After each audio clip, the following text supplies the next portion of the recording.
Hola, buenas tardes nuevamente. Ya nos saludamos no sé cuántas veces desde ayer a hoy. Vamos a dar comienzo a este hermoso panel que se titula Hongo, Ciencia y Experiencia, que van a decir sus palabras José Carlos Bouzo, que es psicólogo clínico, doctor en farmacología, especialista en cannabis, enteógenos, ayahuasca, es autor de ¿Qué son las drogas de síntesis? Y coautor de Ayahuasca y Salud. Es director de proyectos científicos de research y es investigador especialista en cannabis y enteógenos. Por otro lado tenemos a Celeste Romero, que es médica psiquiatra, es investigadora de nuestro laboratorio de estudios interdisciplinarios sobre cannabis, enteógenos y política de drogas, y Francisco Centeno, que es psicólogo clínico, psiconauta, es investigador de el hongo psilocibe y fundador de una ONG de nuestro hermano país chileno, Azul Micelio. La mesa de este panel que tenemos, que ya demuestra el interés que hay sobre los hongos, me parece que hay que destacar el papel que tiene este famoso enteógeno, que es el enteógeno más antiguo que tiene la historia de la humanidad. Para que sepan, aproximadamente 30 millones de años hay que aparecen sus primeras setas ahí dando vueltas en el mundo. Y es el enteógeno más utilizado a lo largo de la historia. Es el de mayor consumo, es el milenario por excelencia. Se consume fundamentalmente en Asia, en América, bien como ustedes deben saber, y fue fundamental en el desarrollo de nuestra conciencia y nuestro físico como seres humanos. Seguramente recordarán en la secundaria, en ciencias sociales o en historia, los que fueron un poquitito más viejos, cómo se nos explicaba periódicamente en grandes épocas, y entre ellas estaban el famoso Paleolítico y el famoso Neolítico. Ese Paleolítico, que tiene aproximadamente 1,5 millones, 2, 3 millones, de acuerdo a la discusión, fue cambiado hace aproximadamente 10, 12 mil años con la famosa Revolución Neolítica. Y si nos vamos un poquito para atrás y entendemos hace 1,5 millones aproximadamente de años, cuando algunos homínidos, estos famosos seres que nosotros también hemos estudiado bastante, bajaron de su vida cómoda en los árboles y se proyectaron en una situación de mucho más riesgo. Ese riesgo que fue silenciado por algo muy importante que los hongos van a terminar de darnos a nosotros, que es la curiosidad y es la creatividad. Al bajar de esos árboles y al seguir a los animales y al observar sus comportamientos, se empezó a consumir el famoso hongo Psilocybe cubensis.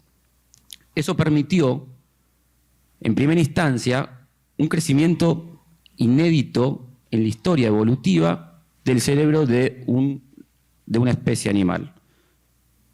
3 veces creció el cerebro de la humanidad a partir de esa bajada. Hay muchas interpretaciones acerca de todas estas circunstancias, y una de ellas, porque en definitiva no estamos haciendo ni más ni menos que historia ficción, porque no tenemos la evidencia certera, pero la ciencia nos puede presentar un poquitito cómo funcionó estas respuestas, tuvo mucho que ver el consumo de hongos, que permitía, por un lado, la sensación de paz, de analgesia, de hambre en pequeñas dosis, pero por otro lado, la creatividad. Esa creatividad que permitió ver y entender que si yo me transporto 1,5 millones de años hacia el actual continente africano y tengo que apostar por esos 10.000 personajes que estaban ahí, nadie hubiera dado un solo peso por entender que muy pocos años después, en términos históricos, se iban a transformar en la especie dominante. Claramente los hongos en esta teoría tuvieron muchísimo que ver. Aumentar la conciencia, aumentar el sentido de comunidad, una sociedad donde no existían los lazos de género, donde no existían las jerarquías sociales, donde no existía el concepto de pertenencia y fundamentalmente la aparición del ego. Rápidamente el hongo psilocibe fue consumido en gran parte del mundo. Hoy lo vemos y entendemos un montón de cuestiones más. Cuando sabemos que, por ejemplo, tanto en consumos asiáticos como en consumos americanos, se utiliza y se le da la misma interpretación. Por ejemplo, que el hongo nace del rayo, la cuestión vinculada a la sexualidad o con los animales. Eso tiene que ver con que hace muchísimo tiempo el continente asiático estaba unido con el continente americano, entonces nos permite entender en términos científicos que ese hongo era consumido de forma milenaria. La región actual del Sahara, que hoy es un desierto, hace 7.000 años era un valle fértil, y ese valle fértil fue el que permitió que por primera vez encontremos pinturas rupestres vinculadas al consumo de los hongos. ¿Qué quiero decir con esto? Que tenemos un vínculo muy estrecho, no solamente con la cuestión natural, sino también fundamentalmente con nuestra propia esencia. En 1,5 millones de años, la humanidad consumió todo tipo de sustancias, pero fundamentalmente fueron estos últimos 200 donde se profundizó la persecución a este tipo de consumos denominados enteogénicos, que le tuvimos que dar un nombre reciente para poder separar de las sustancias mucho más fuertes y estigmatizadas. Por suerte, Francisco, Celeste y José ahora nos van a explicar un poquitito más de todas estas cuestiones. Van a hablar aproximadamente entre 15 y 20 minutos y después vamos a hacer una ronda de preguntas ante esto que no sabemos todavía si es una planta, un animal o está en el medio todavía. Le vamos a dar la palabra a José Bouso, los tres van a hablar y luego vamos a hacer una ronda de preguntas. Muchas gracias.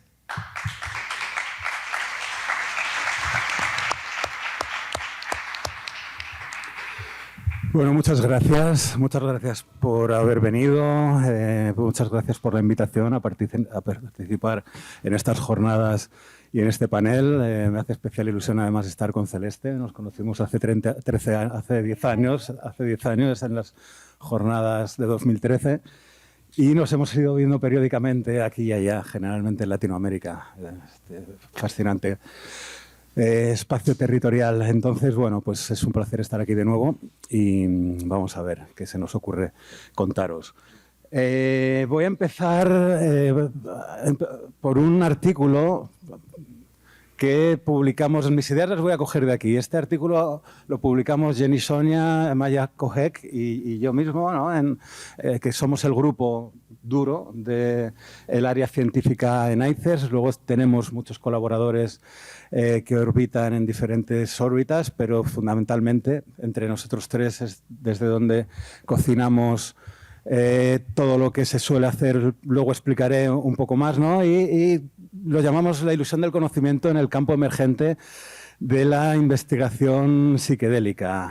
Utilizamos esta expresión, la ilusión del conocimiento, porque hace referencia, se suele decir, ¿no?, que no hay nada más pernicioso y peligroso que la falta de conocimiento, pero pensamos que hay algo más peligroso, que es el no saber que no se sabe. Y esto es algo que está ocurriendo mucho en lo que se llama o lo que se está veniendo a llamar el renacimiento psicodélico, ¿no? No se sabe mucho, pero además no se sabe que no se sabe. Y una de las cosas que no se saben que no se saben son las que voy a tratar de desentrañar a lo largo de esta mini charla. Por favor, siguiente diapositiva. No funciona muy bien el mando. Es que no, el puntero no funciona. Siguiente, por favor. Ahora. Ya se da por asumido, ¿no?, que la psilocibina es una excelente herramienta para el tratamiento de la salud mental, para el tratamiento de numerosas enfermedades o problemas de salud mental. Pero en una revisión sistemática que hicimos con mis colegas brasileños, luego también hablaré un poco más en profundidad esta tarde de esta colaboración, hicimos una revisión sistemática y en realidad solo encontramos 4 ensayos clínicos controlados en los que se hubiera utilizado psilocibina. El resto de investigación de estudios eran estudios abiertos, con pocos sujetos, de baja calidad y... Siguiente, aquí están recogidos los diferentes estudios, unos con LSD que nos sirve, y nos quedan 4, ¿no? De estos 4, luego apareció un quinto, una vez que habíamos hecho esta revisión, y bueno, muchos de estos estudios adolecen de lo que se ha venido a llamar el efecto Pollan, ¿no? Supongo que habéis escuchado o leído el libro o visto la serie de Cómo cambiar tu mente. Bueno, es una especie de promoción, por no decir propaganda, de los usos beneficiosos de los psicodélicos desde una perspectiva anglosajona. Como decía ayer un poco en la presentación de la revista Ulises, superficial, un poco Disney-realizada, en la que se aborda, bueno, pues lo que está suponiendo, lo que se quiere vender ahora como este nuevo renacimiento psicodélico, en el que parece que va a ser la solución no solamente a la crisis de salud mental que parece que estamos atravesando, sino también a la crisis ecológica, política. Bueno, esto ya se vivió en los 60 y ya se llegó a estas cosas, ¿no? No estamos inventando nada nuevo. Los psicodélicos son un reflejo de lo que hacemos las personas con ellas, ¿no? En sí mismos no producen nada transformador. Para que produzcan algo transformador son las personas las que tienen que cooperar, como decía Huxley, con la gracia y por tanto con la transformación. Entonces muchos de los sesgos que tienen estas investigaciones adolecen de lo que se ha venido a llamar el efecto Pollan. Siguiente, por favor. Como decía antes, solamente hay 5 estudios controlados de todos los que se han publicado hasta ahora. Siguiente, con muestras bajas y sesgadas. Por ejemplo, en el estudio de Grob, que fue el primer estudio que se publicó con psilocibina para el tratamiento de la depresión en enfermos terminales, el 25% de la muestra, solamente el 25% de la muestra eran sujetos que nunca habían tomado psilocibina. Y en los otros 2 estudios, que son los estudios mejor hechos hasta la fecha, el de Griffiths y Ross con enfermos terminales también, el 50% de la muestra había tenido experiencia con psicodélicos, ¿no? Cuando lo normal en la población general norteamericana es entre un 1 y un 2%. Aquí ya hay un sesgo claro e importante hacia calificar de manera positiva el tratamiento que estás recibiendo. Este efecto también se llama efecto Hawthorne, que es el hecho de que por estar observado ya se va a producir un cambio. Esto lo hemos visto sobre todo en los estudios de mis colegas brasileños con ayahuasca en Brasil, ¿no? Estos estudios se hicieron en el norte de Brasil, en unas ciudades bastante pobres, ¿no? Entonces se observó un aumento o una disminución de la depresión en la primera semana después de administrar ayahuasca comparada con el placebo. Pero es que la disminución fue muy dramática en los 2 grupos, tanto en ayahuasca como en placebo. ¿Por qué? Pues de repente personas que están viviendo en unas condiciones bastante precarias, ¿no? Se les mete en un hospital, se les da todas las atenciones que tiene un hospital y se les atiende con todos los lujos que un hospital pobre puede tener en una región pobre. Se observó un cambio, un pico gigante, ¿no? Cuando se hicieron seguimientos a lo largo del tiempo, estas diferencias, es decir, cuando la gente se la deshospitalizó, las puntuaciones volvieron a... Luego hablaré un poco, si me da tiempo, al error de haber elegido precisamente la depresión como diana en la que se están invirtiendo la mayoría de esfuerzos y dinero en los ensayos clínicos. Bueno, la dificultad de blindar el ciego, y no solamente la dificultad de blindar el ciego, sino la utilización de placebos activos. para controlar el posible efecto placebo. Controles activos como el metilfenidato y otros psicoestimulantes que efectivamente no tienen efecto psicológico, pero sí que tienen un efecto somático. Tratando de imitar el efecto somático, lo que ocurre que si a una persona le administras un fármaco que tiene un efecto somático que no se acompaña de un efecto psicológico, como es el caso de la psilocibina, este efecto somático suele interpretarse como efecto ansiógeno. Entonces, si estás mirando la ansiedad y estás administrando algo que produce ansiedad con un medicamento que se supone que produce lo contrario, estás aumentando mucho las diferencias, ¿no? Y de hecho, refieren pocos efectos secundarios, cuando en estudios naturalísticos, luego explicaré un poco más tarde, estos estudios son estudios que hemos hecho con ayahuasca, no son con psilocibina. Esto es con muestra del Santo Daime y de la Unión do Vegetal, perdón, y un 20% es donde se han encontrado, no, necesito, vale, y se encuentra un 20% de efectos secundarios.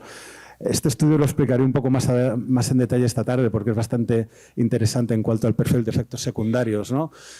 Incluso en un estudio que hemos hecho con microdosis, luego explicaré un poco más adelante, encontramos un 20% de efectos secundarios y en un estudio que publicamos recientemente sobre más de 10.000 personas, un 55%. Es decir, que cuando nos vamos a la vida real, parece que los efectos secundarios empiezan a aparecer, cosa que no ocurre en los ensayos clínicos, ¿no? La mayoría de los ensayos clínicos vienen de mano de la industria, con todos los sesgos que esto puede tener. No voy a detenerme en ello porque son conocidos de sobra. Y luego hay una falta clara de diversidad tanto de étnica como de género.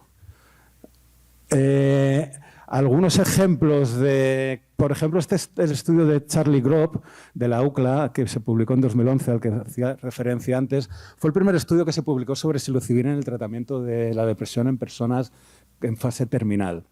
Aquí no se ve muy bien porque he querido economizar en espacio aun a riesgo de sacrificar el contenido, pero este artículo apareció en todos los medios de comunicación como la psilocibina como cura para la depresión. Este estudio estaba hecho con 20 sujetos y si nos fijamos en las gráficas, en realidad la depresión solamente mejora al 6º mes, cuando muchos de los sujetos ya habían muerto, porque estábamos hablando de enfermos terminales. Sí que hay una mejoría a la semana en ansiedad rasgo, que se llama, pero la ansiedad rasgo no es muy significativa a la hora quien sepa un poco de esta jerga lo entenderá mejor.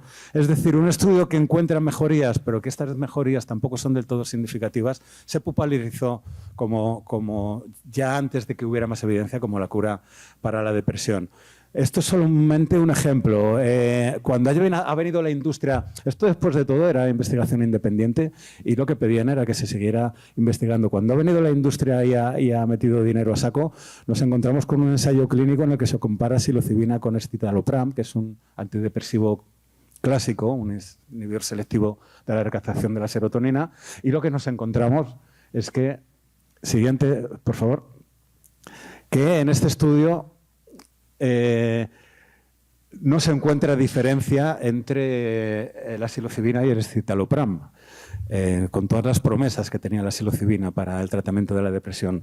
Solo se encuentra en un análisis de la variable secundaria, pero porque tampoco se hacen ajustes estadísticos por comparaciones múltiples.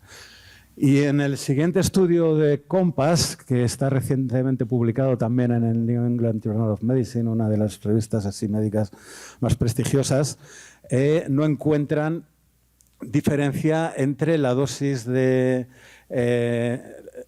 10 miligramos y el placebo, y solamente encuentran diferencia para dosis de 25 miligramos. Pero de nuevo, el efecto que tiene esta dosis es en un 37% de la muestra, que es equivalente de nuevo a la eficacia de los antidepresivos. Si luego nos vamos a la literatura y vemos cuáles son los resultados de los metaanálisis, nos encontramos que en los metaanálisis no hay diferencia entre los antidepresivos ISRS y el efecto placebo. Es decir, en conclusión, estamos viendo que los estudios que se están publicando en el tratamiento de la depresión no aportan mucho más de lo que está aportando un placebo cuando nos vamos a la vida real. Este es un estudio que se publicó cuando estaba preparando el otro día esta presentación y me llamó la atención porque es un estudio nuevo, tendría que haberse incluido dentro del estudio 6, pero es un estudio muy bien hecho y muy bien diseñado donde se cumple el sueño de cualquier investigador, que las variables vayan en la dirección que uno hipotetiza que va a haber y que además haya correlación positiva entre las variables.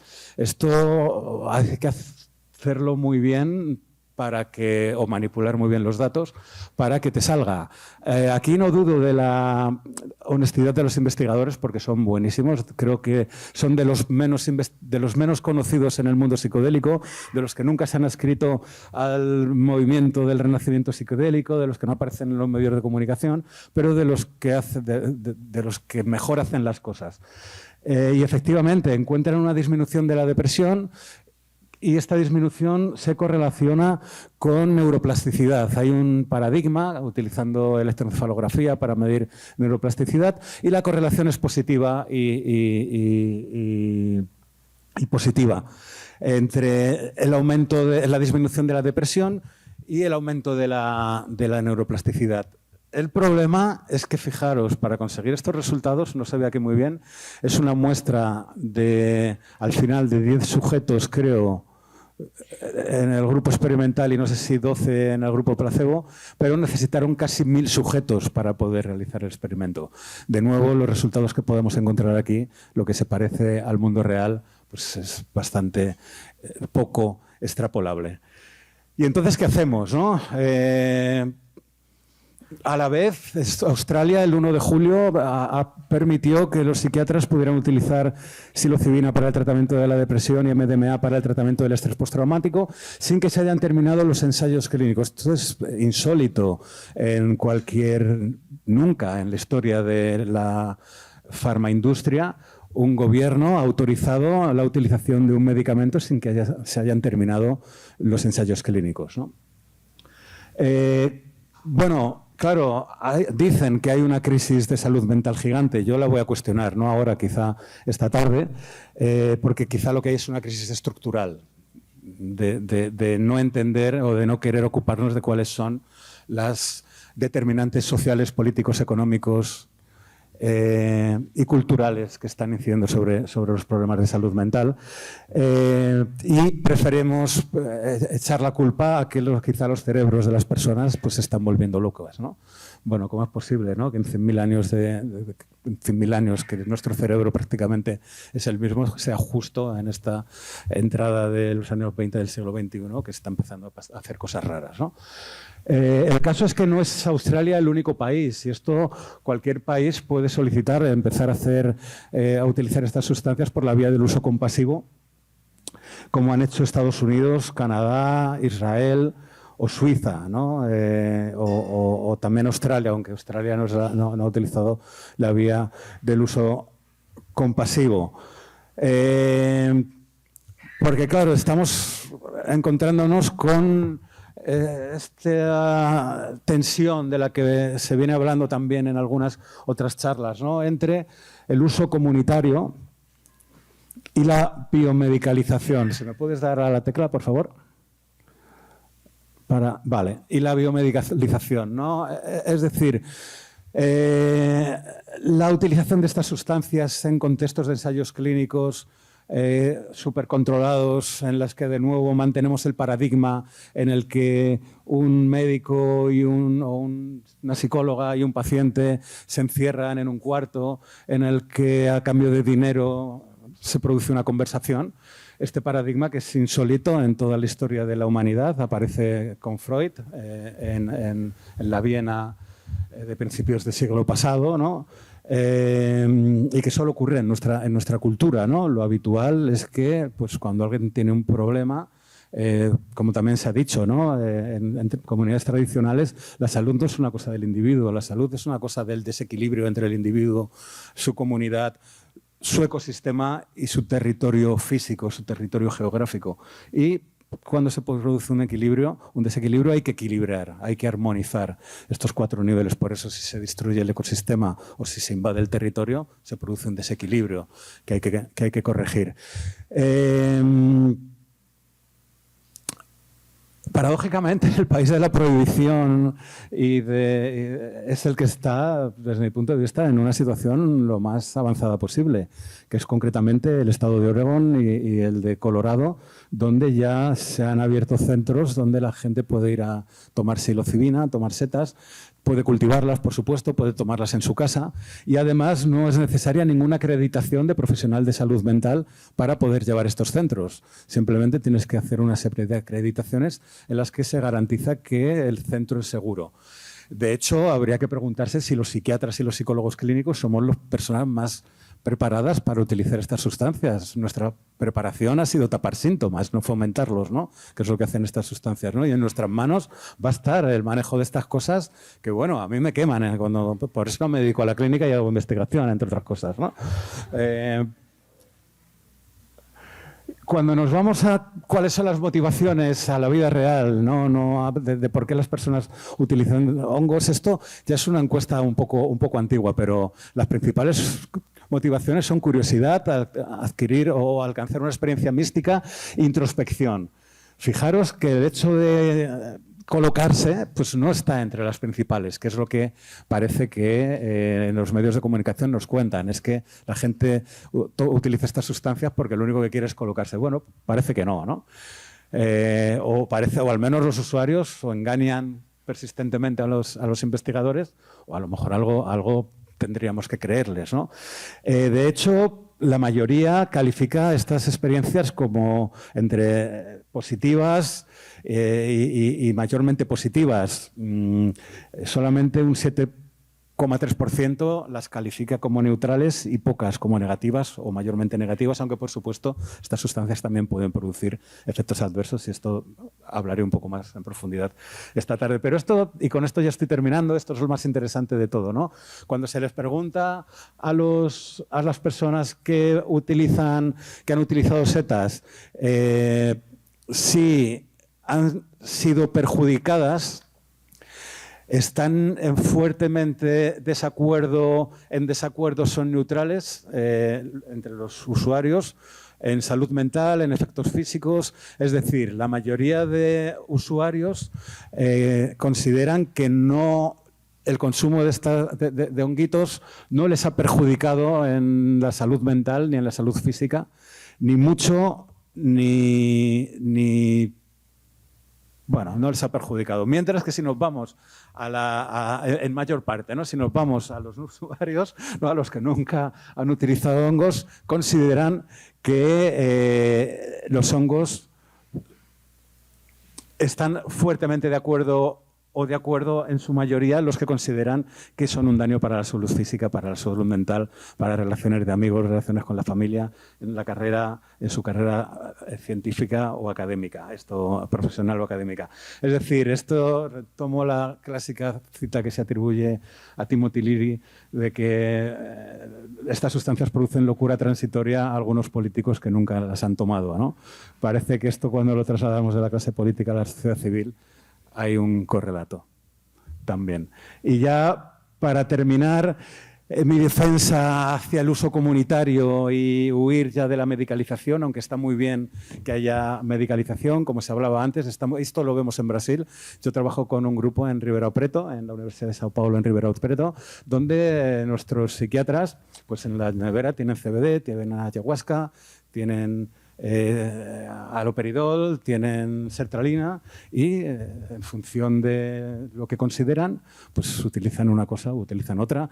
Hay pacientes que van a ver al psiquiatra en Ribeirão Preto, hay personas que van a la iglesia, hay personas que van a los grupos chamánicos y hay personas que se van con los indios, ¿no? Esto es ¿Cuál es lo interesante para mí? Y que además soy farmacólogo y que me he formado en biomedicina pura y dura. Es demostrar que estas sustancias son seguras. Y ya hay suficientes ensayos clínicos en fase 1 y en fase 1 y en fase preclínica y en investigación preclínica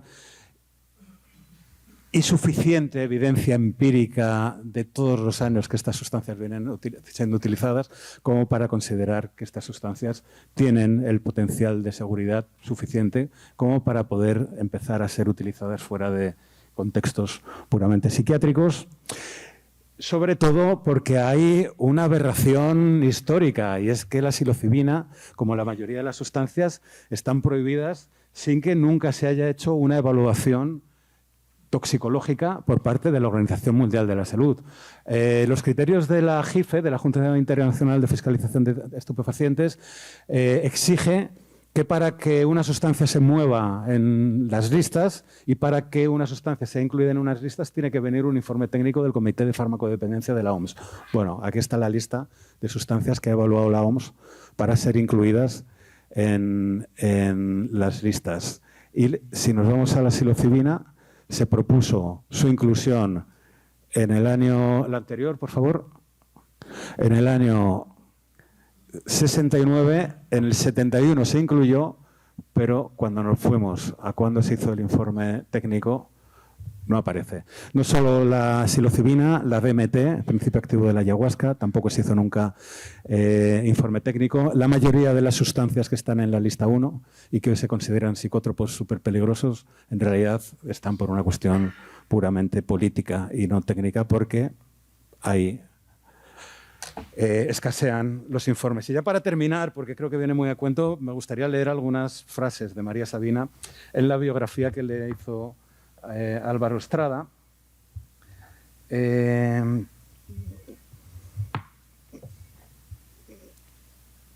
A los honguitos se les debe tener respeto. En el fondo siento que son familiares míos, como si fueran mis padres, mi sangre.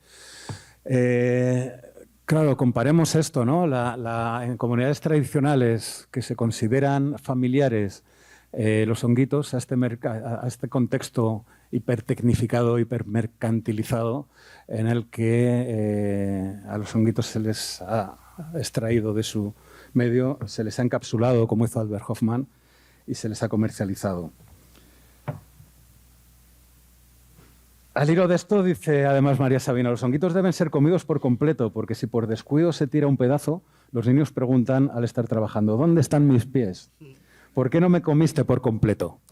¿No? ¿Qué pasa cuando al honguito le extraes la psilocibina? ¿Cómo protesta, si es que protesta? Pues protesta probablemente mostrando la misma eficacia que el placebo en los ensayos clínicos, ¿no?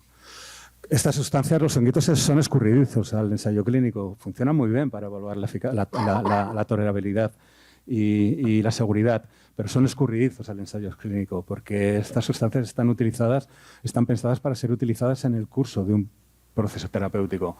Son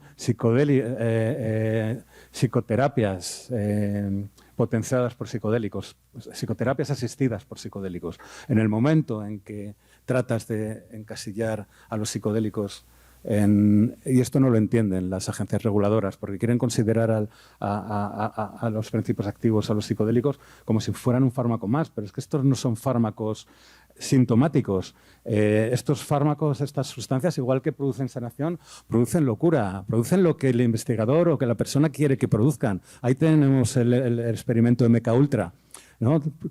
Todavía se arrastran los daños en algunas de las personas que fueron sometidas a estos experimentos, ¿no?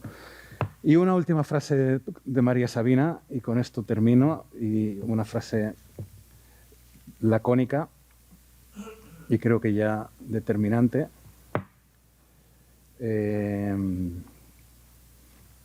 Y que se me ha borrado, creo. No, con las cositas no se debe comerciar. Nada, muchas gracias. Muchas gracias, José. Bueno, la presentación está... Se me ha olvidado decirlo, está disponible. Si alguien la quiere, me manda un correo electrónico y yo se la envío. Bueno, gracias, José. Qué complejo, ¿no? La ciencia, porque muchas veces se la endiosa y siempre hay estudios científicos que contrarrestan a los otros. Entonces, también hay que poner en debate todas las palabras que se realizan a través de la investigación científica. Bueno, ahora tenemos el turno de María Celeste, bueno, docente del diploma, con ustedes. Bueno, muchas gracias. Gracias, José, por tu presentación. Me dejaste la panza llena de mariposas. Gracias a todo lo que hace posible que estemos acá, gracias a todas las personas que que vinieron a escuchar este foro, a compartir con nosotros, nosotras. Muchas, muchas gracias de corazón. Gracias, Pancho, por venir. Bueno, José, otra vez, gracias. Ahora te agradezco por venir. Bueno,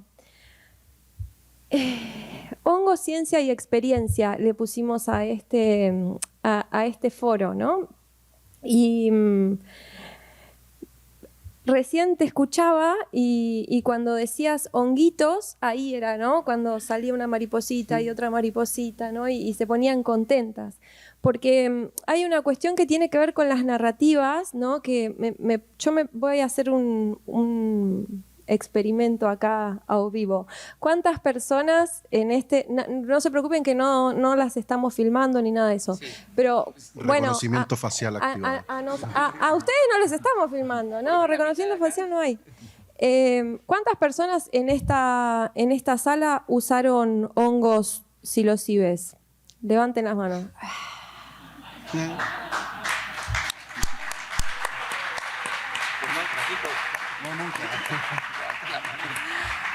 Ahora les hago una pregunta. ¿Cuántas personas en esta sala usaron psilocibina aislada?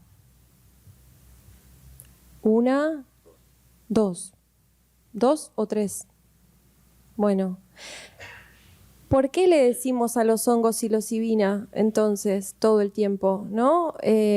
Vamos a hacer un retiro de psilocibina, vamos a usar microdosis de psilocibina. ¿Sabés qué es lo que me resolvió la vida? Hice una macrodosis de psilocibina. Estamos comiendo hongos, no estamos usando el principio aislado. Esto me parece que es importante visibilizarlo porque el discurso crea realidad, ¿no? Y hay algo en esa narrativa que en su momento fue una lucha que tuvimos que dar y que la seguimos dando, ¿no? Porque hasta que todos los usos no estén regulados, vamos a seguir dando la lucha también con la planta de cannabis. Que entre paréntesis, no fue nadie a las charlas de cannabis, viejo. Venían todos a las de psilocibina, las de cannabis estaban vacías. Pero bueno, y es una medicina muy importante y es la que abrió las puertas para que estemos hoy acá. Quiero que lo tengamos todos y todas en cuenta. Pero bueno, pensaba en esto, ¿no? Que es un debate que en su momento hemos dado con la planta de cannabis y que de hecho la seguimos dando, que la planta no puede ser reducida ni al CBD ni al THC, no puede ser reducida a una sola molécula, ¿no? Y esto mismo está pasando con el hongo. Una y otra vez caemos en ese reduccionismo. Y el reduccionismo es una trampa un poco compleja, ¿no? Porque responde a intereses de los cuales por ahí no los tenemos como tan presentes. Dice Paul Preciado en Texto Yonki, que es uno de mis libros favoritos, que cuando habla de la píldora, dice que es una cadena de significantes que se materializan hasta transformarse en una molécula asimilable, ¿no?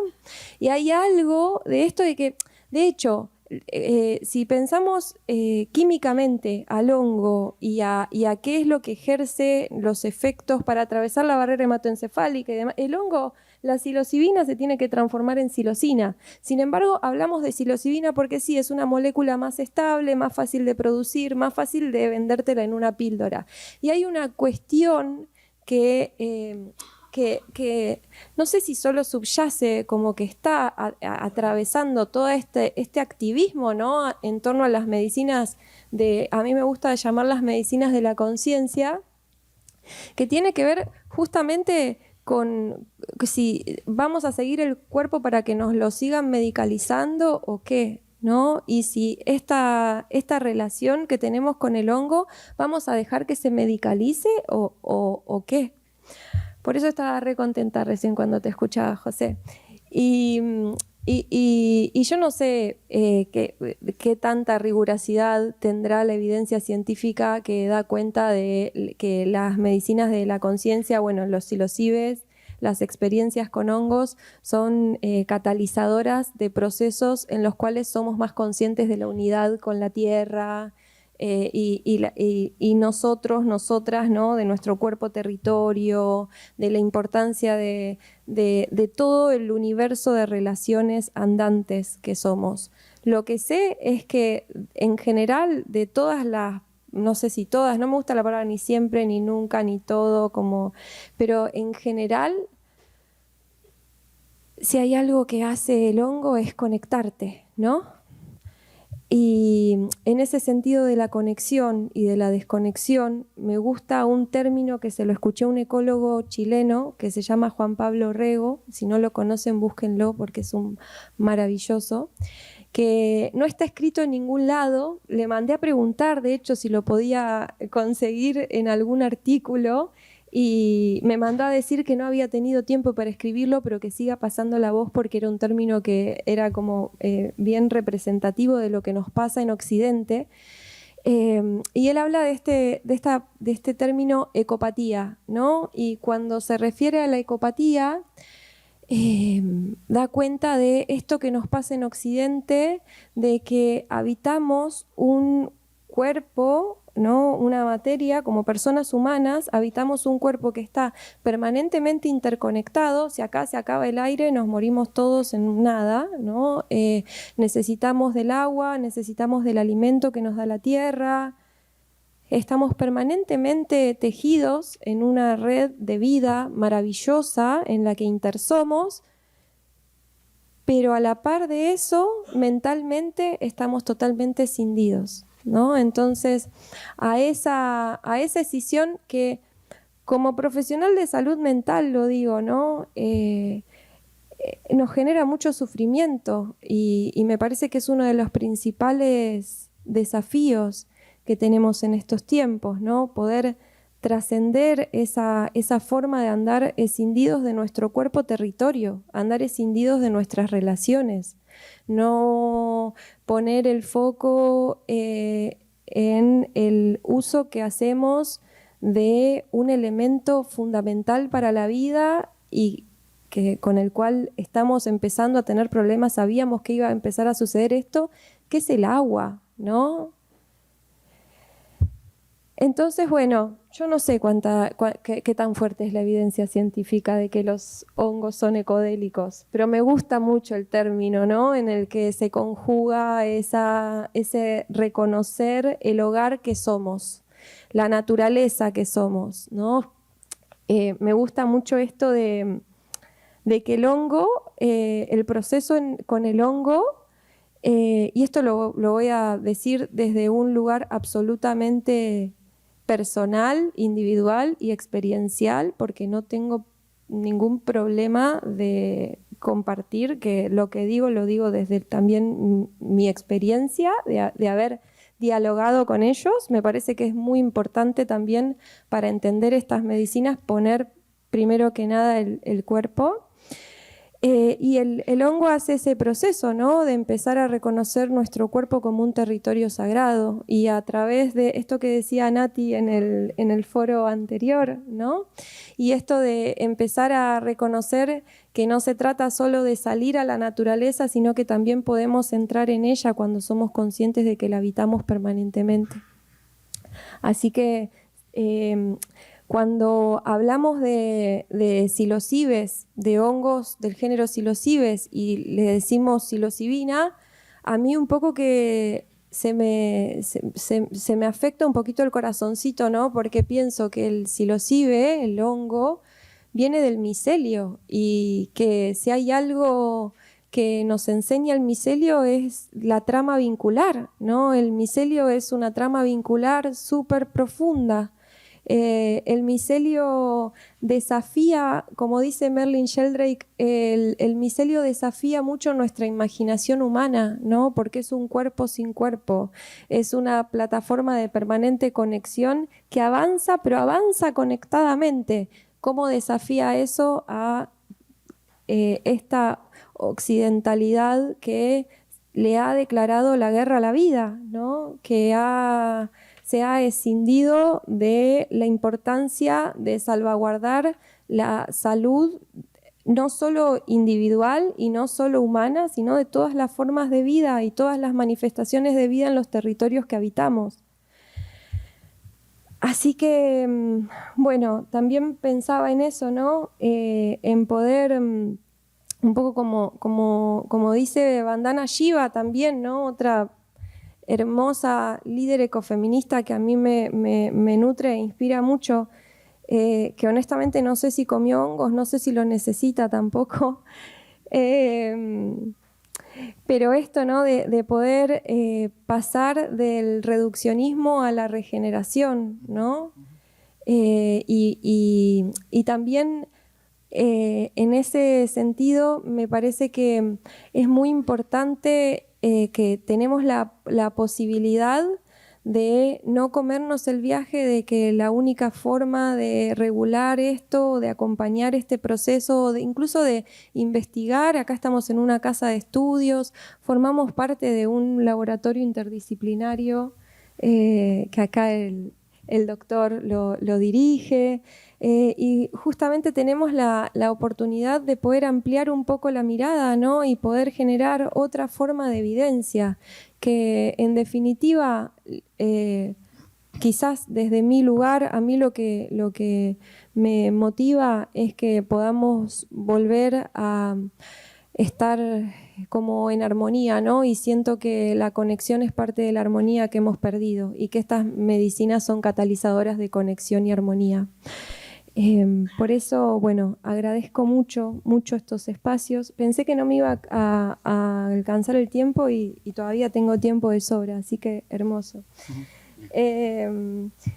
Esto, ¿no? De esta medicina profundamente vincular. Y ya que tengo unos 3 minutitos de sobra, pensaba en otro desafío, que por ahí me voy a ir a otra peli, pero si es que recién cuando José decía esto, ¿no? De psiquiatras, psicólogos, medicando con psilocibina, a mí se me generaban un montón de cosas como difíciles y complejas, ¿no? Porque es que podemos estar a la altura de acompañar estos procesos si no deconstruimos esa formación biomédica. Podemos estar a la altura de acompañar estos procesos si reproducimos el modelo biomédico, pero esta vez con otro tipo de sustancia, o sea, con una sustancia que de repente va a requerir de que la persona se interne una tarde. O sea, el modelo sería, te interno una tarde, te doy la psilocibina, porque no sería psilocibe, y después sacamos conclusiones. ¿Estamos acá para eso? Yo creo que no. Yo quiero creer que no. Yo no estoy acá para eso. Así que quienes estén acá para otra cosa, acá me tienen en alianza. Y bueno, y me parece que es fundamental esto, ¿no? De que nos enseñan también las medicinas de la conciencia, los enteógenos, los psicodélicos, como le queramos decir, de esta importancia de poder aprender de otro modo también, ¿no? De poder aprender en ese diálogo que se da cuando nos encontramos en esa intimidad con las medicinas, ¿no? Y poder escuchar también esa forma de aprendizaje.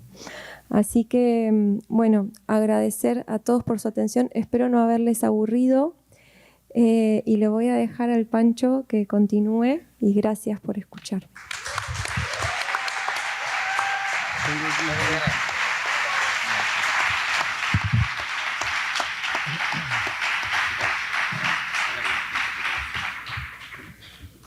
Dale, gracias. Bueno, qué complejo, ¿no? El fenómeno. Es tan complejo que ni siquiera sabemos cómo nombrarlo. Y hacemos permanentemente ensayos de nombre y después nos arrepentimos y se genera cuestionamiento entre nosotros.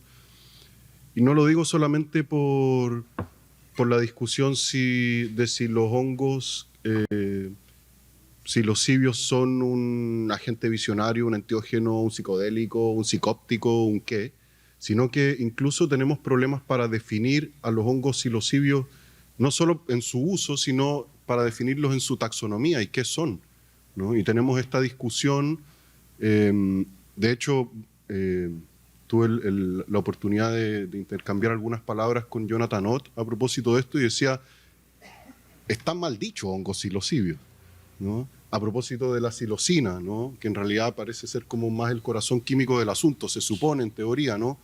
A lo que voy es que esto es como, estamos intentando como cazar un animal raro que no sabemos qué forma tiene, ni casi que cuáles son sus hábitos, y creo que es un buen punto de partida, ¿no? Reconocer que tenemos esa limitación humana, que nos cuesta mucho delimitar el fenómeno. Creo que a propósito de eso mismo también es que nos pasa que queremos como ponerle una chapa, ¿no? Esto es un agente de salud. Y antes decían lo contrario, ¿no? Esto es un catalizador de psicosis. Y me parece interesante que empecemos a pensar que no es ni uno ni lo otro, si nos remitimos sobre todo a lo que es nuestro pasado histórico inmediato, ¿no? Hoy día estamos inmersos en una lógica y me parece que es súper valioso de este espacio que se ha dado mucha reflexión en torno a que podamos ir definiendo el contexto histórico y social en el que estamos hoy día respecto de no solo de los hongos, sino que de las plantas de poder y de otros miembros de este gran concilio espiritual, químico y ecológico, ¿no? Como para poder ir pensando y visionando también el futuro que viene, ¿no? Y hacia dónde movernos. Y parece ser que los pasos claves que podemos dar necesitan ser remitidos también a nuestro pasado anterior, ¿no? Me gustó mucho lo que dijiste ayer, Natalia, me hizo mucho sentido, me da gusto escucharlo también porque, y esto es algo que hemos conversado en otros espacios así de conversas más íntimas también con algunos de los que están aquí, nos hace mucha falta una perspectiva que sea un poco distinta y que pueda recoger la palabra puesta, la palabra que floreció, y que sea una flor que pueda ser llevada a un altar que no necesariamente esté en la intimidad de un hogar, sino que en una mesa en una universidad también. Y estoy hablando en concreto de la perspectiva que los pueblos históricamente han tenido sobre esta situación.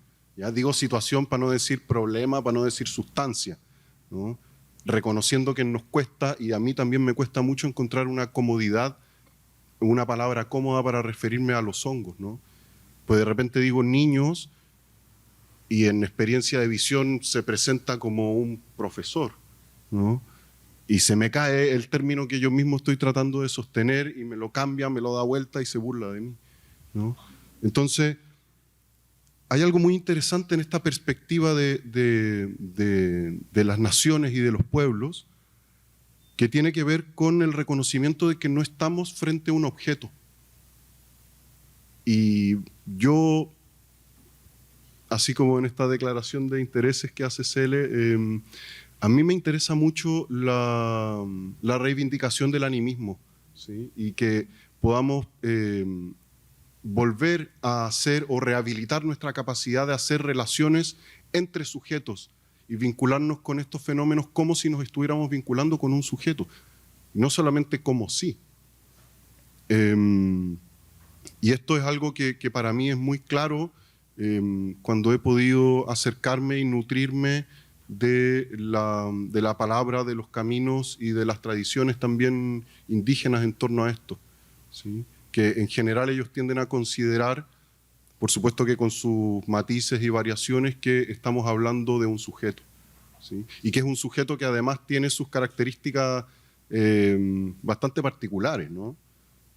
Quizás si pensamos en los hongos psilocibios como sujetos y los comparamos con la ayahuasca como sujeto, empezamos a poder mirar las diferencias que pueden tener en términos de personalidad también, ¿no?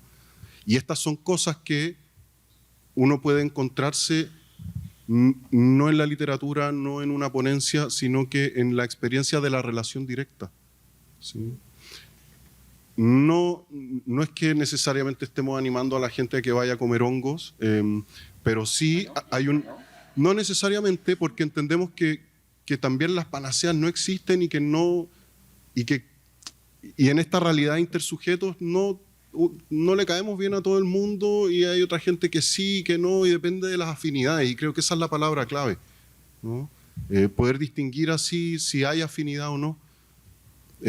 Pero lo que sí me parece interesante es que parece que en la interacción de sujeto a sujeto emerge un montón de información que puede ser útil para distintos fines. Y entre esos fines parece bastante obvio que este ser estaría diciendo cosas bastante interesantes respecto a la salud.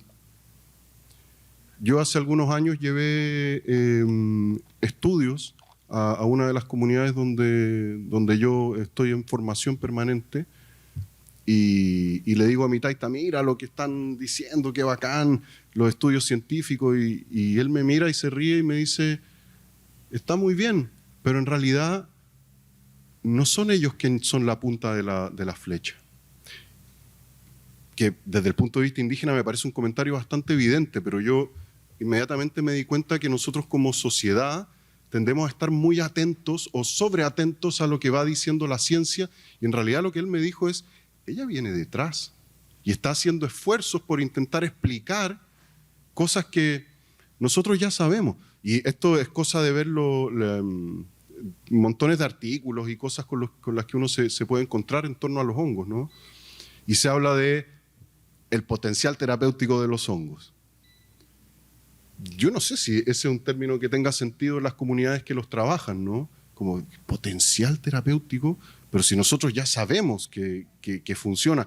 Y es más, no solo sabemos que funciona, sino que sabemos cómo estructurar metodológicamente secuencias y escenas para que pueda esa capacidad curativa pueda desenvolverse, ¿no? Y esto a mí me parece muy crucial en este momento porque estamos en toda la discusión de cómo los definimos, qué son los hongos psilocibios, si son los que contienen psilocibina, si los definimos en función de la psilocina, de sus características morfológicas y todos estos problemas también que la micología tiene.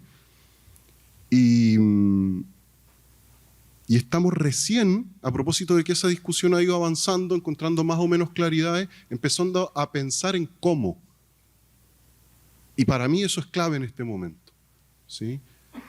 Porque si yo miro cierta data científica y recojo la palabra de algunas comunidades que trabajan con este tipo de medicina, digo, ok, funcionan.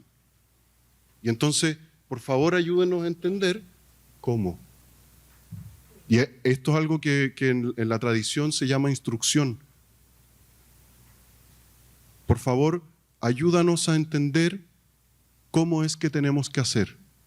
La respuesta a eso pueden ser variables, ¿no?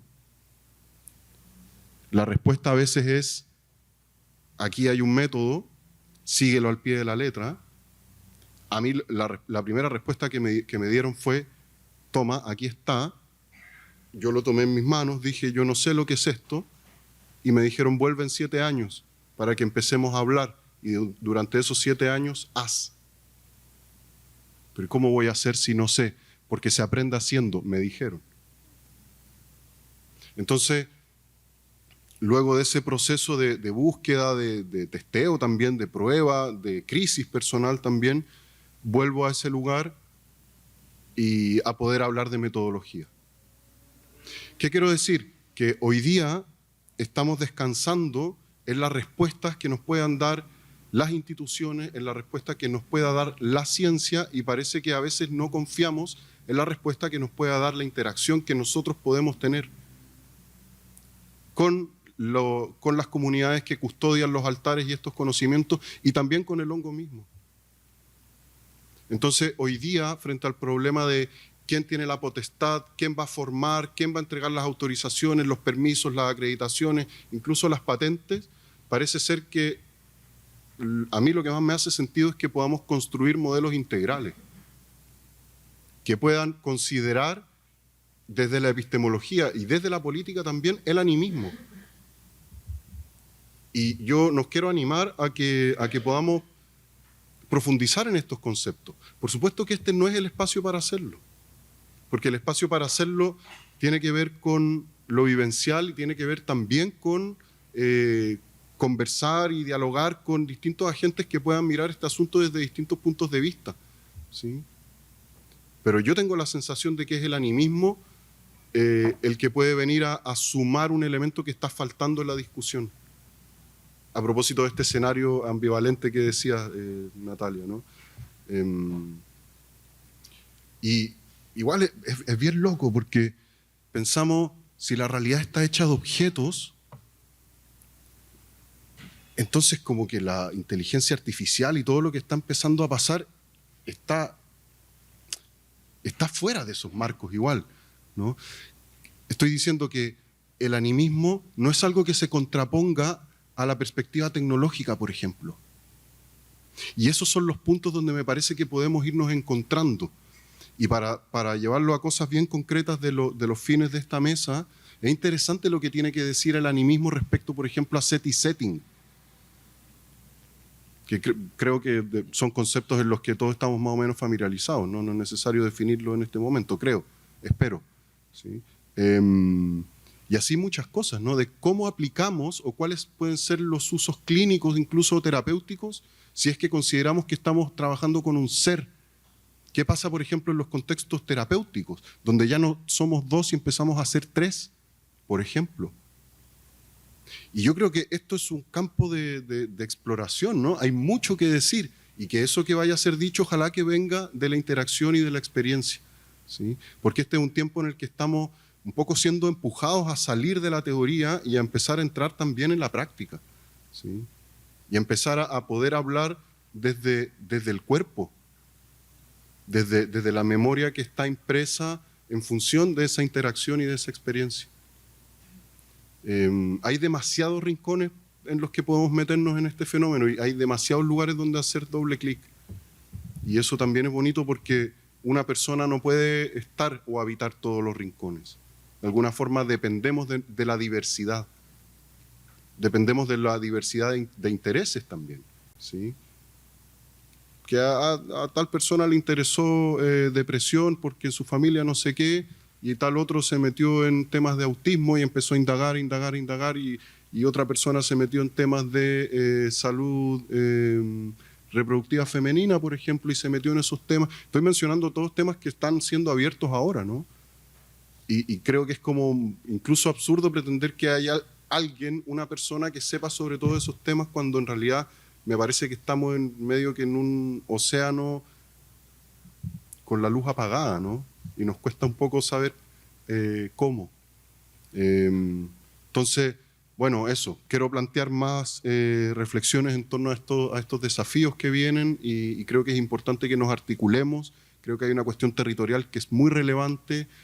Me parece tenemos todo el derecho a decir no nos hacen sentido las metodologías de psicoterapia asistida con psicodélicos hiperhigienizados porque no se parecen a nosotros, porque nosotros no somos así, porque la gente de estos territorios tenemos otra naturaleza también y quizás sean métodos que sirven en otros espacios. Y entonces, ¿qué hacemos?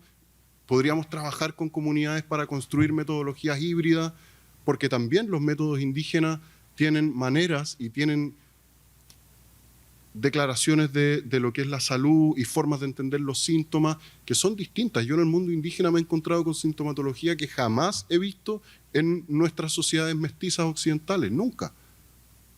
Entonces, ¿qué hacemos? ¿Sí? Y creo que lo primero que tenemos que hacer es sentarnos a conversar y a compartir criterios, ¿sí? Y ojalá que estos espacios también puedan ir siendo nutridos con profesionales de la salud, con autoridades indígenas. Ojalá que para un próximo encuentro de esto pueda venir alguien de la Sierra Mazateca, por ejemplo, y que conversemos, porque en el fondo esto igual es un qué sé yo, bueno, yo estoy hablando del corazón, ¿no? Tenía escrito algunas cosas, no soy capaz de leerlas en este momento, pero creo que este ejercicio espontáneo de encontrarse y ver qué surge y qué ideas nos aparecen, qué inspiraciones florecen en el corazón y en el pensamiento. Y eso, no sé, bueno, algo por ahí. Muchas gracias.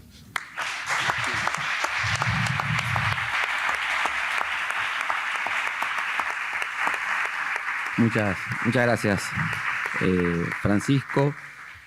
No inducimos, pero vamos a citar a McKenna, que decía que toda persona una vez en la vida tenía que consumir hongos, casi como un derecho, ¿no? Bueno, vamos a dar apertura a la ronda de preguntas. Les vamos a pedir que sean cortos y concisos y que no hagan 5 preguntas en una y digan hacia quién tienen que estar.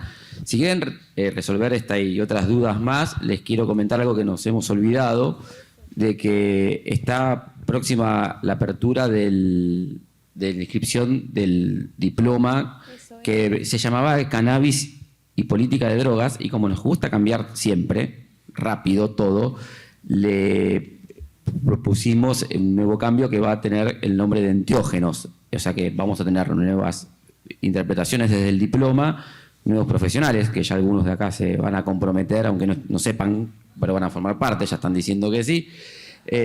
Así que en septiembre, ¿no, Luis, que es el director de nuestro diploma? Octubre. ¿Octubre? No es octubre.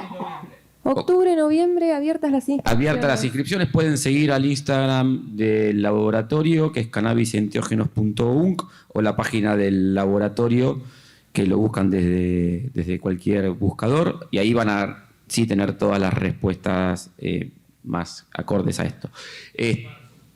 Arranca en marzo. Empieza en marzo. ¿Okay? Sí. Arranca en marzo, inscripción, es un diploma de posgrado, pero tenemos la posibilidad de el famoso mérito equivalente. Van a poner toda la información en el Instagram o en la página del laboratorio. Y son varios seminarios, ¿no? Sí.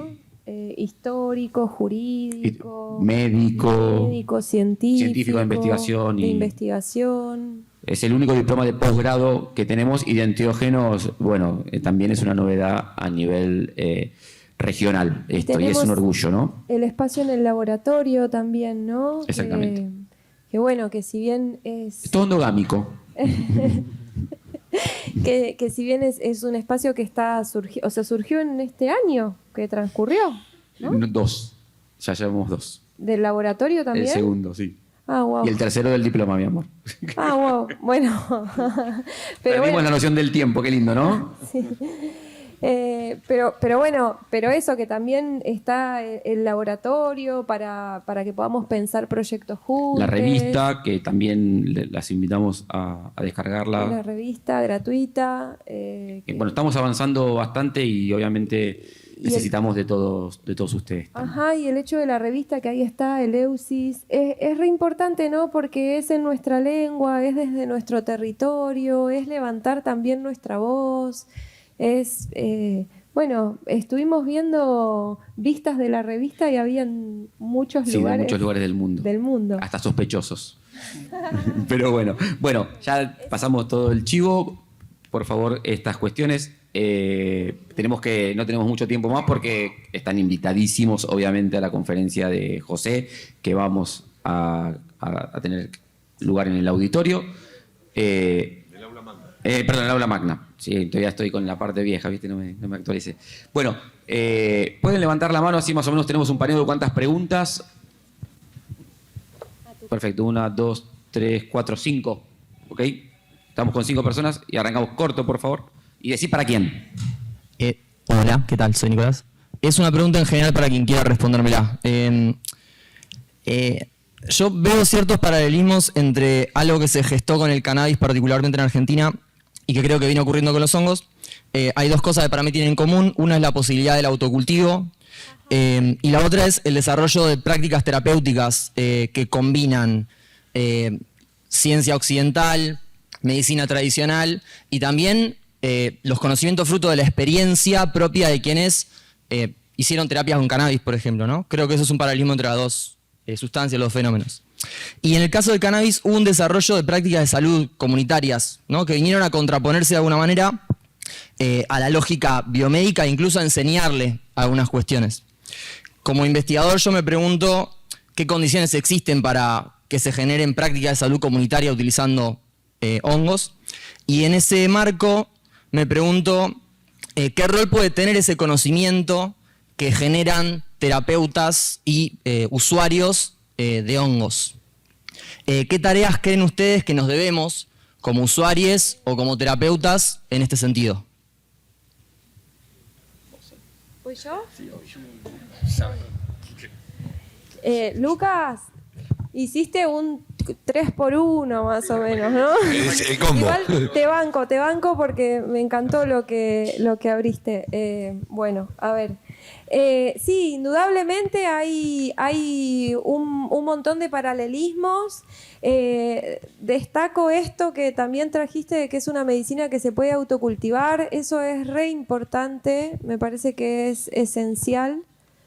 Esa posibilidad, ¿no? de que es una medicina que se puede acompañar de esas prácticas, porque también las medicinas que cultivamos es como que uno las cría y te crían a la par, ¿no? Hay una relación ahí que se genera que es bien interesante. Te educan, ¿no? Y me parece que es una forma bonita de aprender y desafíos que se ponen también en el camino, ¿no? Sanos desafíos para salir de los tiempos tecnológicos y entrar en los tiempos orgánicos, ¿no? Que también me parece que es una tarea que tenemos en estos tiempos a todo nivel. Así que gracias por traer el tema del autocultivo.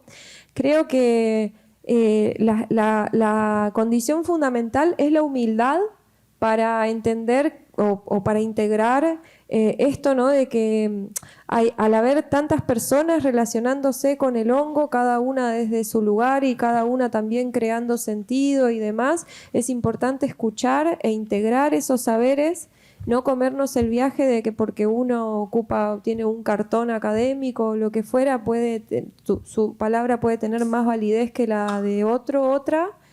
Creo que con la cannabis, que quiero decir algo también ahora, que me están escuchando. ¿Por qué le decimos el cannabis? Si es una planta y es un espíritu profundamente femenino. A ver, ¿no? Entonces, creo que con la cannabis aprendimos mucho de la experiencia de las personas vinculándose con las plantas, y creo que esta escuela del hongo que se está abriendo cada vez más, porque además ese fenómeno es muy bonito de este territorio, ¿no? Que somos gente que hace, gente que activa, gente que se involucra ahí en esas prácticas. Me parece que es muy saludable, por eso digo, tenemos que levantar esta voz también, ¿no? Y creo que es eso, es el escucharnos, el generar espacios de encuentro. Estas jornadas son una intención, obviamente, de que nos sigamos encontrando también en la universidad. Nosotros desde el laboratorio procuramos generar espacios de intercambio. Ahora está habiendo un ciclo de cultivo regenerativo de cannabis. ¿Por qué no generar algunos espacios para dialogar sobre hongos y encontrarnos, ¿no? Creo que igual eso está activo, porque hay un montón de espacios en el que estos múltiples chats que tenemos todos, todas y todes, no me digan que ustedes no, que estamos todos, todas y todes compartiendo conocimiento, experiencia. Creo que hay ahí algo para rescatar de esa sabiduría que nace de la experiencia, del encuentro entre cada uno, cada una con la medicina, que es muy rica para poder también ir llevándolo hacia espacios de salud comunitaria, ¿por qué no a políticas públicas, como hoy tenemos la política pública del ReproCan? Pero me parece que en ese sentido la respuesta, si lo tengo que poner en una sola palabra, es comunidad, comunitario, ¿no? Eso. Hola, ¿qué tal? Buenas tardes. Bueno, muchas gracias. Voy a responder solamente un minuto a esta pregunta, porque, claro, en el mundo del cannabis era abismal la diferencia que había entre el conocimiento que tenían los cultivadores y el conocimiento que se tenía a nivel científico. Todo el conocimiento de diferentes variedades, de diferentes cannabinoides. Incluso yo aprendí del sistema endocannabinoide mucho más de lo que me explicaban los cultivadores y los pacientes, de lo que sabían mis colegas profesionales. Esto está ocurriendo efectivamente también en el mundo de los psilocibios, de los honguitos. Y somos tan estúpidos, la especie humana, que los psilocibes y otros psicodélicos, a mí me gusta llamarlos alucinógenos, pero cada uno tiene sus filias, ¿no? Y sus fobias. Lo que inducen son fundamentalmente experiencias existenciales, experiencias de conocimiento de la naturaleza de la realidad. Experiencias profundamente ontológicas, experiencias que tienen que ver con el ser y con el estar en el mundo. y con lo más esencial de la existencia. Y sin embargo, lo que estamos haciendo los humanos es tratar de encontrar la psilocibina que burla las patentes para, con esto, hacernos ricos. Este es el avance en realidad, todo el avance tecnológico y todo el avance científico que se está produciendo ahora alrededor de la psilocibina con todas estas empresas, es tratar de conseguir una sustancia que se conoce desde los años 50, que la sintetizó Hoffman, que por supuesto los mazatecos lo conocen desde hace cientos, si no miles de años, y que y que todo el esfuerzo de mentes súper brillantes, de científicos, de empresarios, de tal, es conseguir esta sustancia, sintetizarla de una forma en la que nadie la ha sintetizado antes para poder patentarla. Claro. Y tenemos cultivadores, yo conozco cultivadores que son capaces de cultivar una cantidad de honguitos diferentes, cada uno con sus propiedades, dosificarlas, utilizando diferentes vías de administración, aislarlas cuando es necesario aislar la psilocibina, pero también la biostecina y otros principios activos, y hacer malabares como han hecho los cultivadores de cannabis con la planta del cannabis.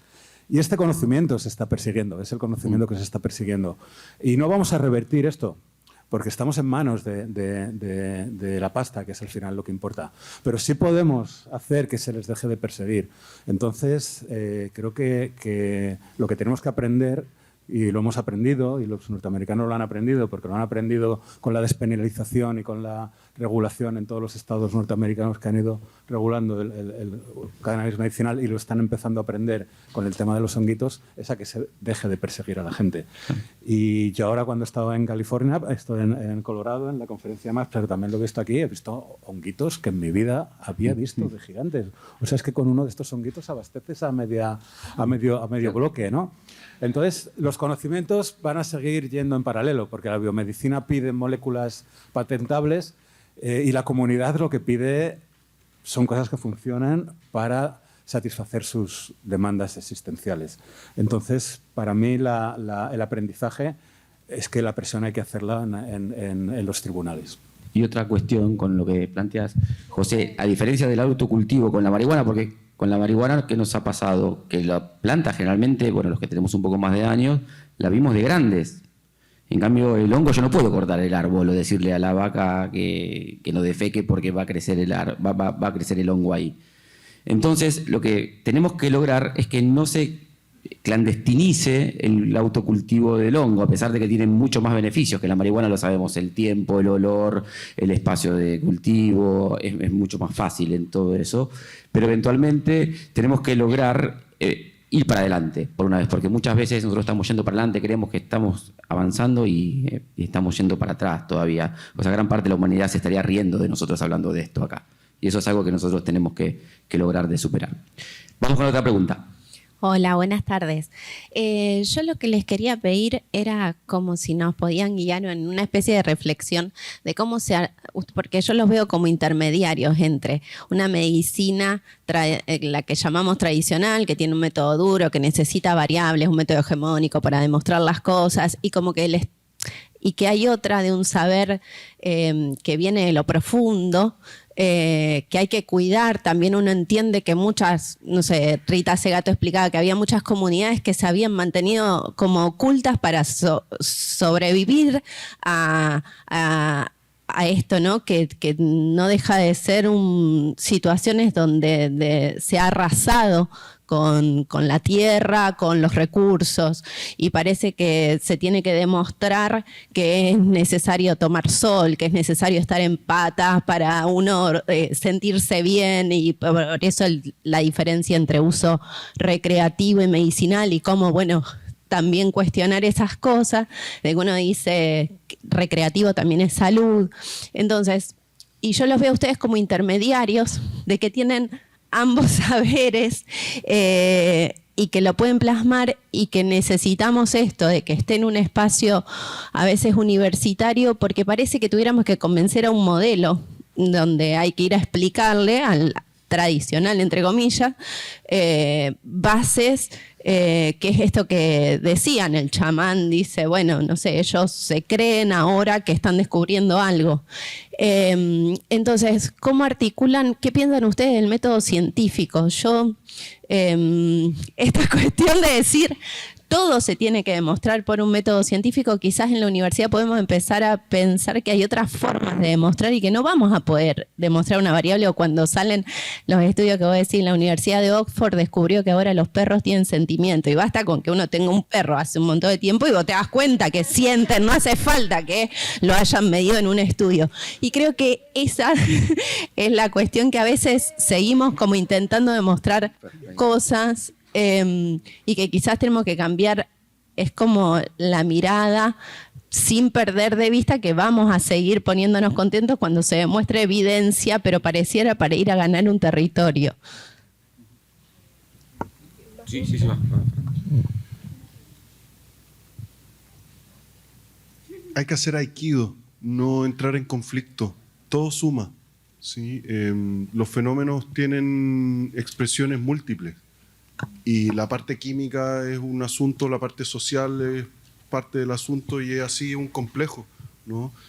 Que todo pueda servirnos de aprendizaje y de fuente de nutrición, ¿sí? El problema se produce cuando estamos pidiéndole peras al olmo, decimos en Chile, ¿no? Estamos pidiéndole al método científico que nos entregue cosas que vamos a poder incorporar por otras vías y no por esa, ¿sí? Creo que una gran invitación que los hongos nos hacen es a poder flexibilizar, ¿sí? Y a poder adaptarnos a distintos contextos, lenguajes y poder desarrollarnos de distintas maneras, ¿sí? Desde mi experiencia personal, para mí ha sido muy importante entrar en contacto con el conocimiento científico, ¿sí? Y no sé si más o menos importante que otras cosas, pero le estoy muy agradecido a la gente que ha dedicado horas de su vida y en vez de estar con sus hijos, por ejemplo, haya estado tiempo en laboratorio para que nosotros podamos entender algunas cosas. Entonces, creo que no necesariamente tenemos que verlo como un problema, ¿sí? Eso es como lo que se me ocurre responderte, ¿sí? Que todo sume, porque estamos enfrentados a necesidades grandes, ¿no? Y todas las voces nos sirven para poder ir encontrando caminos, ¿sí? Eso. Perfecto. Otra pregunta, eran 5. Sí. ¿Cuántas vamos? Y por el tiempo... Yo tengo una Bueno, pregunta. ¿alguien más? Los que quieren preguntar por Instagram, vayan de este lado. Bueno, ¿alguien más que quiere preguntas? Yo tengo una pregunta pública para los tres, decís vos. Para Pancho, ¿puede ser? Sí. Bueno, quería preguntar, yo tengo la percepción de que, bueno, si bien es el enteógeno más consumido, los hongos mágicos con psilocibina, psilocibe, me da la impresión de que tiene mucho menor bagaje ritualístico, ¿Mucho menor qué? bagaje ritualístico, ceremonial, que los otros enteógenos como la ayahuasca, la guachuma. Me da la impresión. Quiero saber si es así, a qué se debe y si esto nos dice algo para el futuro, ¿no? No, muy interesante. Eso es un tema súper interesante. Pasa que el hongo tiene una cualidad, una característica un poco distinta a las plantas de poder, y es que tiene esta condición de habitar en muchos territorios, ¿no? El hongo es cosmopolita, ¿sí? No tiene necesariamente, y con el perdón de los mazatecos, yo le he hecho estas preguntas, ¿no? Porque también son cosas en las que pienso, ¿no? Y en una experiencia, perdón que no pueda remitir a datos científicos, sino que a cuestiones tan poéticas, pero voy a preguntarle, ¿no? Como, ¿y cuáles son los pueblos que a ti te custodian en la tierra y cuáles son tus altares? Y la respuesta que aparece en términos visionarios es: a mí no me cuida nadie porque soy yo quien les está cuidando, ¿sí? No necesito estar en un anclaje territorial, habito donde quiero, ¿no? Y es verdad, si uno se va a mirar en el fondo la distribución micológica, tenemos Psilocybe azurescens en en el norte, en Estados Unidos, fuera de los trópicos donde crecen, no sé, los cubensis o otras variedades, ¿no? Es un hongo que ha dejado sus huellas en Asia, que ha dejado sus huellas en Europa, en África, en América, y tiene esta cuestión que incluso a veces algunos psiconautas dicen galáctico, ¿no? Como si ni siquiera viniera de la Tierra, que fuera como un agente. Y a mí me hace mucho sentido esta figura que relatan los mazatecos, ¿no? ¿Qué significa que los hongos vienen con el rayo? ¿Será que el rayo es algo que conecta el cielo con la tierra, algo que está afuera con algo que está aquí en nuestro territorio? Yo creo que son como metáforas que pueden darnos luces acerca de estas cosas.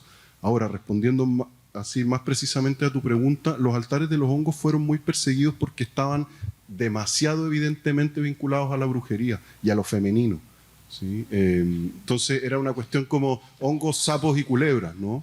Que es distinto a lo que pasa quizás un poco con el peyote, un poco con el aguacoya y con el San Pedro, que son plantas solares que tienen esta cuestión como mucho más, no sé, quizás clara.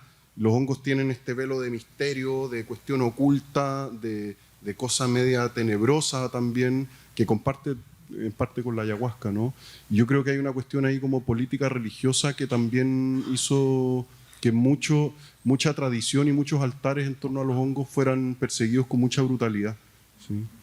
Pero has visto que la ayahuasca tiene cientos y miles de ícaros, en cambio los hongos tienen como muchísimo menos. Yo creo que eso tiene que ver con sus características morfológicas, ¿no? Con su comportamiento, que los hongos aparecen y desaparecen, se muestran y se esconden, ¿sí? Y el hongo decide cuándo es su tiempo, y parece que está diciendo que quiere ahora, ¿sí? Y vamos a ver qué memorias también recuperamos y qué memorias emergen en esta fructificación global en la que estamos, ¿sí? Están volviendo, están apareciendo, ¿sí? Quizás son más silenciosos que otros habitantes de estos territorios y de este planeta, pero están, ¿sí? Pero eso es un tema grande y muy bonito también, porque nos enfrenta a un misterio muy precioso, creo.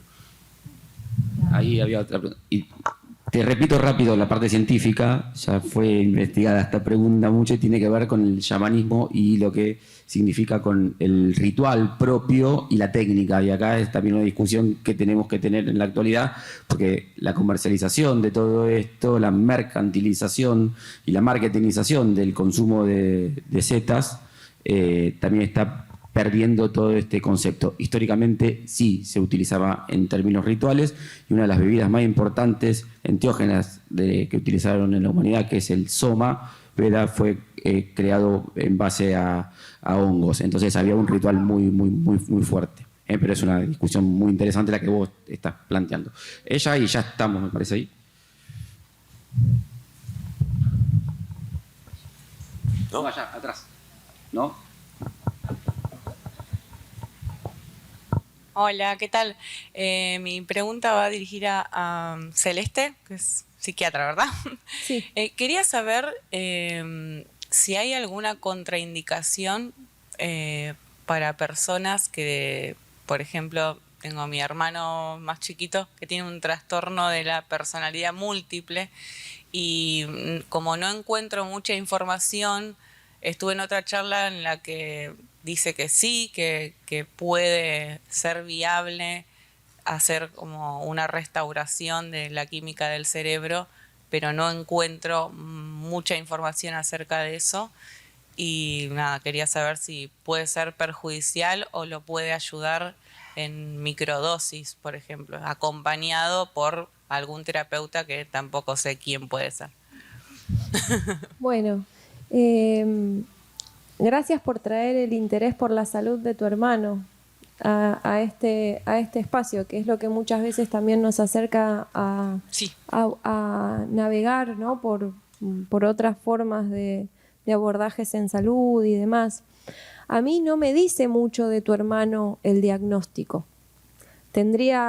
Para poder decirte si puede ser un riesgo o no, tendría que conocerlo, tendría que ver qué es lo que está necesitando él como ser humano, trabajar, si es que le podemos encontrar o qué tipo de explicación podemos encontrarle a la sintomatología, qué herramientas hay para esas sintomatologías.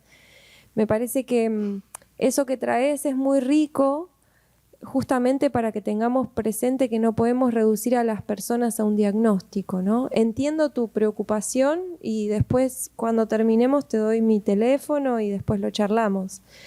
Si tu hermano es chiquito, 18, bueno, está bien.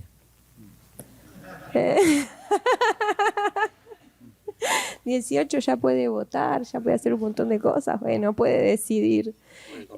Puede comer hongos. ¿Puedo agregar algo? Que a mí me parece que un muy buen filtro, que a mí me hace sentido también desde la terapéutica, es no ofrecer a nadie. Las personas sienten el llamado en su interior y se acercan. Porque muchas veces estamos como, ay, pero esto va a ser bueno para mi mamá y quiero que sea la mamá la que... Sí, me explico, ¿no? Es importante cuando trabajamos con hongos en particular que haya un llamado personal, ¿sí? Que haya un deseo de encontrarse con ese otro y que haya una afinidad también. Y que no estemos forzando, porque son cosas bien delicadas igual. ¿Sí? No estoy diciendo que no se pueda, estoy de acuerdo con lo que Celeste dice, hay que revisar los casos de manera súper puntual y específica, ¿no? Pero también a mí, en mi manera de trabajar, me hace mucho sentido y la comparto también, que los llamados vengan de cada persona, ¿sí? Creo que eso es como para mí, desde mi experiencia, es un factor de éxito en los procesos. Eso. Bueno, gente, les damos un aplauso a estos tres monstruos. Fue un placer.